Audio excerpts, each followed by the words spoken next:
হনুফার মায়ের নামাজ দেখেছেন আপনারা?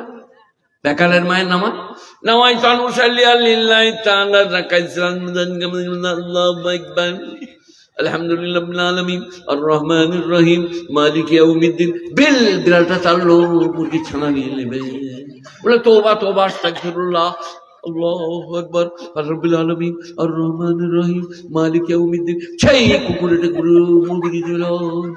ফেরেশতারা বললে তোকে আর নামাজ পড়তে হবে না, তুই বিড়াল আর কুকুর তার গা। এটা মেয়েদের নামাজ। মেয়েরা যে কি আজীব গরিব আল্লাহ তৈরি করে দিয়েছে। পরের মুরগির ছানায় রং দিয়ে চাপা ঢাকা দিয়ে রেখে দিয়েছে, আর যার ছানা সে পাড়া মায়ে ঘুরে বেড়াচ্ছে। হ্যালো হ্যালো, এ রঙিয়া, এই মুরগির ছানাটা কার? বলে তোর রং দেওয়া ছিল। বলে না। বলে তবে চুপচাপ ঘর চলে যা, কথা বললে কিন্তু। আর মেয়েদের মানে আশ্চর্য জিনিস, মেয়েরা কি বুঝলেন, যখন কুঁদুল করতে মন যাবে জায়ের সাথে, তখন কুকুরকে গাল দিবে, তোর লজ্জা নাই, তোর শরম নাই, এত মার খেয়েছিস। হ্যাঁ লো, তখন যা বুঝতে পেরেছে কুকুরকে বলে নাই, আমাকে বলছে, কুকুর কিচ্ছু করে নাই। তখন ও এবারে বিড়ালটাকে বলছে, তোর লজ্জা নাই, খালি নিউই করছিস, বেরিয়ে যাও, শরম নাই।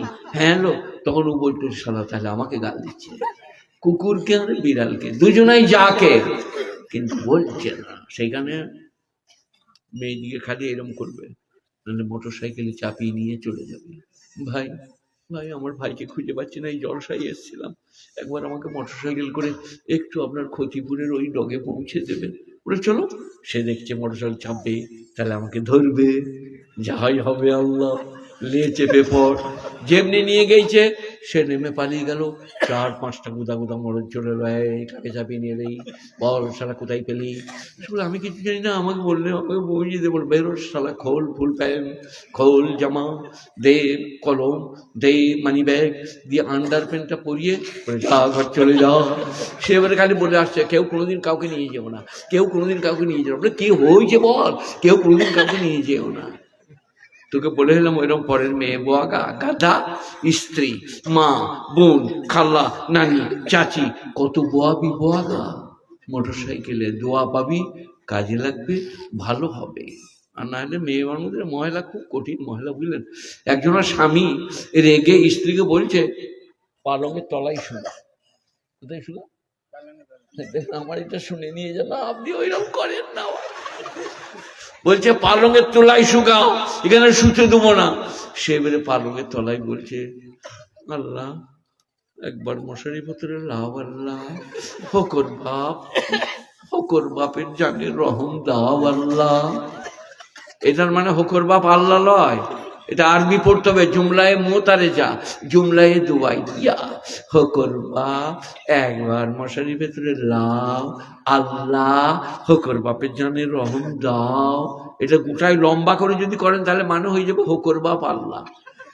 হকর বাপ একবার মশারি ভেতরে লাভ, আল্লাহ, আল্লাহটা আলাদা, এটা জুমলায় দোয়াইয়া, আর এই ধারটা জুমলায় মোতারে যা। এই আলেমরা আছে বলে বলছি, আমাকে এনারা পড়াতে পারেন। আমার বুড়ো বয়সে আমার আর কিছু নাই। মুর্শিদাবাদে আমি নগরে জলসা করে যেমনি নামলাম, বুঝলেন, ওইরকম একটা লোক, উনি লোন অনুজন বলছে, হজরত আমার স্ত্রীর সঙ্গে খুব ঝগড়া, আমার ঘুম ধরছে না, কি করবো বলুন? আমরা আজকে যেই পায়ে ধরে ভাব করো গা। বলে পায়ে ধরতে বলছেন? আমি বলছি একবারই, আদুরির মা তোমার পায়ে ধরি, আমার ক্ষমা করে দাও, দিয়ে ভাব করো গা। মাঠে শ্যালোয় ঘুমুলেও ঘুম ধরবে যদি ভাব থাকে, আর তা না হলে তক্তপোষের তলায় একজনা ওপর একজনা, ঘুম ধরবে না সারা রাত। হাফ আহা আদুরির মা, তোর সাথে কি রাগারাগি করে ভুল করেছি, আহা। তো আমার ময়লা হচ্ছে বিবির পায়ে ধরো, কাপড় কেচে দাও। তোমরা চা খাও, তোমাদের কপালে আছে, আমি চা খাই না। আমার কাশি হচ্ছে ফারাক্কার স্টেশনে, এই জলসাওয়ালারা এরা লয়, অন্য গায়ে, এত নেমো খারাপ।